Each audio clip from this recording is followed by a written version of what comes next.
ямар нэг юм өөрчлөгдөн гэвэл тэр үед бид тэрнийг өөрчлөх үүрэг хариуцлага авах болно гэдгийг хэлж чадна. Тэгэхээр тухайн нөхцөл байдал бүрт бидний хамгийн түрүүнд хийдэг зүйл маань Бурхан руу очих.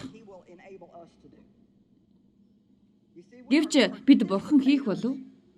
Тэр бидэнд энийг хийх боломж олгох болов гэдгийн хооронд эргэлдээд байдгаа гэж би бодож байна. Бид Бурхантай хамт оролцогчд гэдгийг та ойлго. Бид Бурханы хамтрагчд бас залбирах бол ердөө намайг юу ч хийгээгүй байхад эсвэл намайг урд нь хийсэн зүйлтэйгээ яг адилхан тэнэг зүйлүүдийг хийж байхад Бурхан бүх зүйлийг засдаг гэж л хүмүүс боддог. Гэвч Бурхан миний амьдралд тариад байгаа ургацыг ямар нэгэн байдлаар устгах гэж найдаж байна. Тиймээс чи өөрийн нүд чихээ нээж өхийн төлөө залбирвал Бурхан чиний асуудлуудын шалтгааны үндэс суурь юу болохыг хэлж өгнө. Заримдаа бидний хийж чадах зүйлс байдаггүй ч байдаг. Тэр үед Бурхан ирж бүх зүйлийг хийж өгдөг. Гэвч шудраг хэлэхэд бидний асуудал удаан байгаад байгаагийн үндэс суурь нь бид маш бага мэдлэгтэй амьдарч байгаа гэх юм. Бид Библиэд хэлэгддэг харанхуй мунхаг дотор амьдарсаар байна. Бид амьдарч байгаа орчин нөхцөл соёлоо дагдаг бөгөөд энийхээ улмаас мэрэгэн ухаан гаргадаггүй. Харин энэний оронд бид байнга Бурханы үг рүү буцаж очих хэрэгтэй. Сургаалт өгсөн мэрэгэн ухаанаар дүүрэн Бурханы үг рүү буцаж очин эргэн тойрондох орчноо дагаж амьдралгүй, харин ариун сүнсний удирдлагад суурилсан шийдвэр гаргана гэсэн амлалт гаргаарай. Хэрвээ бид бүгд ариун сүнсэнд удирдуулбал амар амгалангаар дүүрэн амьдралыг авах болно гэдэгт бидний хэдэн итгэж байна вэ?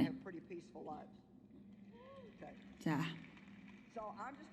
Тэгэхээр хэрвээ чи үннийг мэдхийг хүсэж байвал энэ амралтын өдрөө надад стрессийг чинь алга болгож далдлах шидэт санаа ч юм уу. За бас өөр хин нэгэн байхгүй гэдгийг хэлмээр байна. Заримдаа би хүмүүсийг стрессийг хянах сургаалт зөвлөгөө өөр юунд ч юм явахдаа тэд би өөрчлөлт хийхэд бэлэн гэсэн бодолтойгоо удаан байдаггүй гэж боддог. За миний асуудлыг шийдээд өгөх хин нэгэн би хүсэж байна гэж ийм бодолтой хүмүүс байдаг гэж би бодож байгаа. Бид энд түр зогсох хэрэгтэй үгүй бол энэ бүх зүйл маань үр дүнгүй болно. Би чиний асуудлыг шийдэж чадахгүй. Чамд юу хийж болох болон юу хийж болохгүйг харуулах боломжийг чи Бурханд өгөхгүй л бол Бурхан ч гэсэн мөн адил шийдэж чадахгүй. Би юу гэх гээд байна гэхээр бидэнд тохиолдоод байгаа зүйлс олон удаа болоод байгаа. Тийм учраас магадгүй бид Бурханы хийх шаардлагатай зүйлийг чи аль хэдийн хийгээд байж болох юм. Тийм болохоор Бурханыг сонс. Бурхан буцааж хариулна.